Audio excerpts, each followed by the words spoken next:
ఈ రాష్ట్రానికి నష్టం జరుగుతుంది.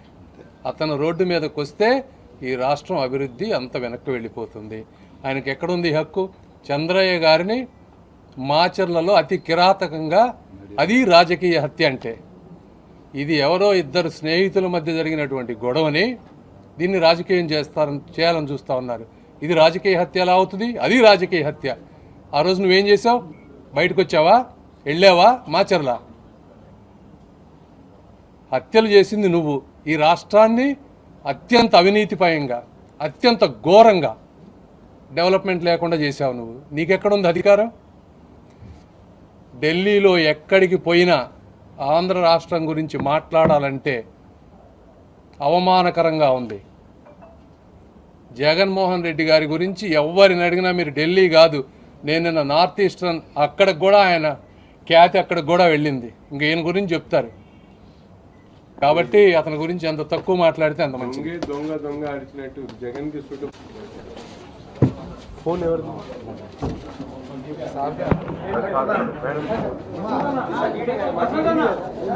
వాళ్ళే మీడియా వాళ్ళు.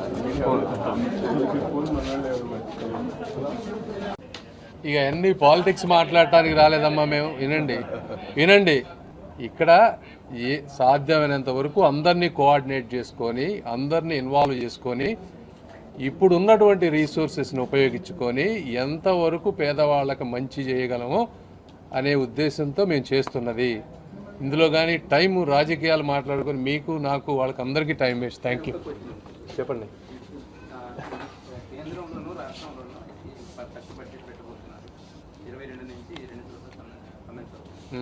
రాష్ట్రం నుంచి చాలా ఎక్కువ ఉన్నాయి. ఎందుకంటే ఎన్డీఏ భాగస్వామ్యం 1 month జరిగిపోతాయి అని నేను ఎక్స్పెక్టేషన్స్ అయితే ఉన్నాయి. కేంద్రం నుంచి ఈ బడ్జెట్లో ఎలాంటి సహకారం ఈ రాష్ట్రానికి అందొచ్చని మీరు అనుకుంటున్నారు? ఎందుకంటే సీఎం గారు వచ్చి అక్కడ అమిత్ షా గారిని మిగతా వాళ్ళని కూడా రిక్వెస్ట్ చేశారు సర్టన్ ప్రాజెక్ట్స్ స్పెసిఫిక్గా రిక్వెస్ట్. సో వాటి మీద ఎలా ఉండబోతుందని మీ అంచనా? ఇందులో 2-3 ఆస్పెక్ట్స్ ఉంటాయి. డెఫినెట్గా మన రిక్వైర్మెంట్స్ అనేది ఒకటి, రెండోది వాళ్ళ ఎబిలిటీ టు డూ ఇట్ అనేది, ఏ కాన్స్ట్రక్ట్ ఏ స్ట్రక్చర్లో చేయగలుగుతారు అనేది. ఇప్పుడు ఎవరికైనా కూడా సెంట్రల్ గవర్నమెంట్లో ఒక ప్రాజెక్ట్ బేసిస్ మీద అయితే చాలా ఈజీగా ఉంటుంది, ఎందుకంటే దానికి ఒక స్ట్రక్చర్ ఉంటుంది. ఇప్పుడు రైల్వే బడ్జెట్ ఉందనుకోండి, రైల్వే బడ్జెట్లో ఏం ప్రాజెక్టులు ఎట్లా అనేది ఒక స్టేటు అడిగే దాని బేసిస్ మీద మిగిలిన స్టేట్స్ ఇబ్బంది పడేటువంటి అవకాశం ఉంటుంది. కాబట్టి ఇవన్నీ చూసుకొని డెఫినెట్గా వాళ్ళు ఈ రాష్ట్రానికి చేయాలనుకుంటున్నారు, చేస్తారని నేను భావిస్తూ ఉన్నాను. మా ఇండివిజువల్ లెవెల్లో డెఫినెట్గా ప్రాజెక్ట్ లెవెల్లో మాత్రం ఇప్పుడు మీరు సపోజ్ గుంటూరు చుట్టుపక్కల ఉన్నాయనుకోండి, దాదాపు 10-12 ఓవర్ బ్రిడ్జెస్ ఉన్నాయి, 2000 కోట్ల రూపాయలు. ఇవన్నీ మీకు ఓవరాల్ బడ్జెట్లో రాకపోవచ్చు, బట్ ఈ 12 ప్రాజెక్టులు చేసుకోగలిగితే there will be lot of development. Outer ring road ఉంది అమరావతి చుట్టూ. ఔటర్ రింగ్ రోడ్ అనేది గడ్కరీ గారు శాంక్షన్ చేసింది, ఆల్మోస్ట్ అది 15,000 కోట్ల రూపాయల ప్రాజెక్ట్ అది. ఇవన్నీ కూడా బడ్జెట్లో ఒక్కసారి రావచ్చు. రోడ్లు కానీ ఇవన్నీ ఏంటంటే మీరు అన్నీ కలిపినప్పుడు అవి కేర్ఫుల్గా మనం డీల్ చేసుకోవాల్సిన అవసరం. సంయమనంతో 1 by 1 ఇంతకుముందు జరిగిన తప్పులు జరగకుండా నెక్స్ట్ 5 yearsలో మ్యాక్సిమం చేయగలిగినవన్నీ చేసి పెట్టాలి.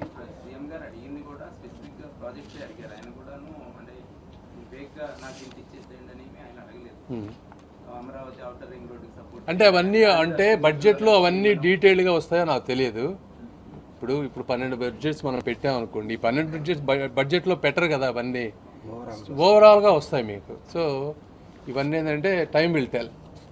ఇప్పుడు ఓవరాల్గా ఎమ్మెల్యే నుంచి చీఫ్ నిమిషం వాళ్ళ కొద్దిగా ఆల్టర్నేట్ మెకానిజమ్స్ చూపించి 29/6 ఐ థింక్ జూన్ మంత్లోనే మాకు అప్డేట్ వచ్చింది సర్వీస్ టీమ్. సో ఇప్పటి నుంచి ఇనిషియేట్ చేస్తున్నాం. హాస్పిటల్ కమిటీ రివ్యూ చేస్తుందా, లేకపోతే హాస్పిటల్ కమిటీ అంటే వీళ్ళే ఉంటారు కాబట్టి అది రెగ్యులర్గా వాటిని మీరు పికప్ చేసుకొని అన్ని మనం చూసుకుంటే ఫిక్స్ అయిపోతుంది. చాలా వరకు ప్రాబ్లమ్స్ మనం ఫిక్స్ చేయగలుగుతాం. ఓకేనా? అదొకటి చేయండి, కంప్లైంట్ బాక్స్. తర్వాత అంతకుముందు ఆ షెడ్ ఏరియాలో 2 wheelers పార్క్ చేసాము, ఇప్పుడు చిన్నగా మేము రోడ్డు మీద పెట్టిస్తున్నామండి. తీసుకున్నామండి. బట్ ఓవరాల్గా డెలివరీసే తగ్గినాయి అన్నట్టు. థర్డ్ పర్సన్ హాస్పిటల్స్కి సంబంధం లేనటువంటి వ్యక్తి డొనేట్ చేయాలంటే వాళ్ళకి ఏమేమి కావాలి, బ్లడ్ బ్యాంకు. దాదాపు 3-4% జరుగుతున్నాయి. గవర్నమెంట్ కూడా వాళ్ళకి సైట్ అలాట్ చేసింది. ఇక్కడ దాని పక్కనే అలాట్ చేసింది. నేను కన్ఫర్మ్ చేశాను. సో మేజర్ పార్ట్స్ పోయినాయి అని చెప్తే, బట్ సిస్టమేటికల్ గా లాక్ అయింది. సో మనం చిన్న బడ్జెట్ సార్ 98 lakhs అలా ఉందండి. చిన్న బడ్జెట్ అంటే పేషెంట్ దీనివల్ల చేస్తే మనకు లోపల కండిషన్ లేకుండా ఉంటుంది. నసీర్ గారు ఏదో ప్లాన్ చెప్తారు పార్కింగ్ గురించి. అది సైట్ అయితే మాత్రం లోపల ఆరోగ్య మిత్రాలు కావాలని అడిగాము, మనం పంపిస్తా ఉన్నారు. ఇక్కడ చాలా మంది పేషెంట్స్ వస్తున్నారు కానీ 100% సాచురేషన్తో మనం సర్వీస్ అందించలేకపోతున్నాం. దాని లైఫ్ కూడా అయిపోయిందంటారు. వాళ్ళు కొంతకాలం పనిచేస్తున్నారు. మేము తీసుకున్న ఇనిషియేటివ్ వల్ల స్టెబిలైజర్. సో స్టెబిలైజర్ లో ఏంటంటే ఒక ఫేజ్ కంప్లీట్ గా డౌన్ అయిపోయింది సార్. సో అది రిపేర్ చేయడానికి స్టెబిలైజర్ అతను ఒక 1 వీక్ పడుతుందంటే అప్గ్రేడ్ చేయడానికి వీలు అవుతుందండి. 9.5 lakhs.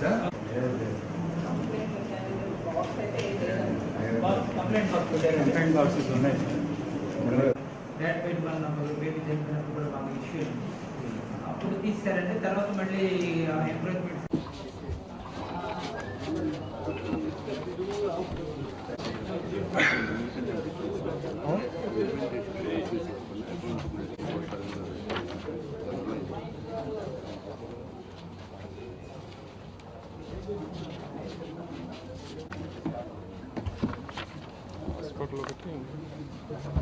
మీడియా మిత్రులందరికీ కూడా కృతజ్ఞతలు. కానీ కొన్ని ఇష్యూస్ అన్నీ రివ్యూ చేసాం. ఇది ఫాలోఅప్ మీటింగ్. ఈ ఫాలోఅప్ మీటింగ్లో ఎక్కడెక్కడ వరకు ఇష్యూస్ రిజాల్వ్ అయినాయి, ఏవి రిజాల్వ్ అవ్వలేదు, ఎందుకు రిజాల్వ్ అవ్వలేదు, జనరల్గా ఒక అకౌంటబిలిటీ క్రియేట్ చేసే విధంగా అందరం కలిసి రివ్యూ చేసాం. సపోజ్ ఎగ్జాంపుల్ మీకు 1-2 ఇవన్నీ డీటెయిల్స్. ఇప్పుడు సిటీ స్కాన్స్ 2 ఉంటాయి, అవి పనిచేసేవి కాదు. ఒకటి ఆల్రెడీ పనిచేస్తుంది, ఇప్పుడు రెండోది కూడా ఇంకో 2 daysలో పనిచేస్తుంది. వాళ్ళకి బ్లడ్ బ్యాంక్లో కొన్ని ఎక్స్ట్రా ఎక్విప్మెంట్ కావాలి, ఒక 10 lakhsవి. ఇవి సిఎస్ఆర్ ఫండ్స్లో మనం ఎలా ఇవ్వగలం. అదేవిధంగా కామన్గా కంప్లైంట్స్, పేషెంట్స్ అందరూ కూడా కంప్లైంట్స్ ఎలా ఇవ్వాలి అంటే ఒక ఎనానిమస్ ప్రాసెస్లో కలెక్టర్ గారు మాత్రమే ఓపెన్ చేసే విధంగా కొన్ని ఎక్కడికక్కడ బాక్సెస్, కంప్లైంట్ బాక్సెస్ అన్నీ పెట్టమని చెప్పాం. అదేవిధంగా హాస్పిటల్స్లో కూడా డాక్టర్స్ కానీ, డ్యూటీ నర్సెస్ కానీ, ఆ వార్డుకు సంబంధించిన వాళ్ళు ఉండవలసిన టైమింగ్స్ అవన్నీ పెడితే పేషెంట్స్కి కూడా అర్థమవుతుంది ఎవరెవరు ఉండాలి, ఎంతెంత టైం ఉండాలి అనేది. ఏదన్నా సర్వీసెస్ రాకపోతే వాళ్ళు దాన్ని కంప్లైంట్ చేయగలుగుతారు. ఒక మెకానిజంలో ఇవన్నిటిని కూడా రిజాల్వ్ చేయగలుగుతాం. అదేవిధంగా సూపరింటెండెంట్ గారు చాలా క్విక్గా యాక్షన్ తీసుకొని కొన్ని ఇష్యూస్ని రిజాల్వ్ చేశారు. ఏసీలు పనిచేయకపోవటం కానీ, లిఫ్ట్స్ పనిచేయకపోవటం కానీ ఇవన్నీ ఫిక్స్ అయిపోయినాయి. ఇంకా కొన్ని ఫిక్స్ అవ్వాల్సిన ఇష్యూస్ ఉన్నాయి. అవి మేము చేయగలిగే, మేము కలెక్టర్ గారు చేయగలిగే, కలెక్టర్ గారు ఇలా 1 by 1 రివ్యూ చేసుకుంటూ వచ్చాం. అదేవిధంగా సెకండ్, ఈ రైల్వే ఓవర్ బ్రిడ్జెస్ అన్నీ కూడా చాలా డిపిఆర్లు అన్నీ కంప్లీట్ అయిపోయినాయి. ఇవి మేము రెస్పాన్సిబిలిటీ తీసుకొని సెంట్రల్ లెవెల్లో ఫాలో అప్ చేసుకొని 1 by 1 బడ్జెట్ బేసిస్ మీద, ప్రయారిటీ బేసిస్ మీద కంప్లీట్ చేసుకోవాల్సిన అవసరం ఉంది. అవి ఒకటి రివ్యూ చేసాం. ఈ 2 మేజర్గా రివ్యూ చేసాం. నెక్స్ట్ టైం వచ్చినప్పుడు ఈ అగ్రికల్చర్ రిలేటెడ్ ఇష్యూస్ అన్నీ కూడా రివ్యూ చేస్తాం. నెక్స్ట్ మాట్లాడదాం. Okay, thank you.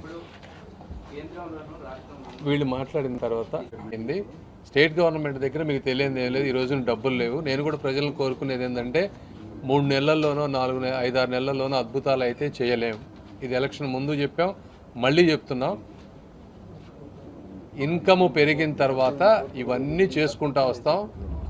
ఇందులో కూడా ఏ విధంగా చేయాలో మ్యాక్సిమం మీరు అర్థం చేసుకోవాల్సింది ఏంటంటే మనస్ఫూర్తిగా ఎఫర్ట్ పెట్టి వర్క్ చేస్తున్నాం. మాకు సాధ్యమైనంత వరకు చేస్తూ ఉంటాం.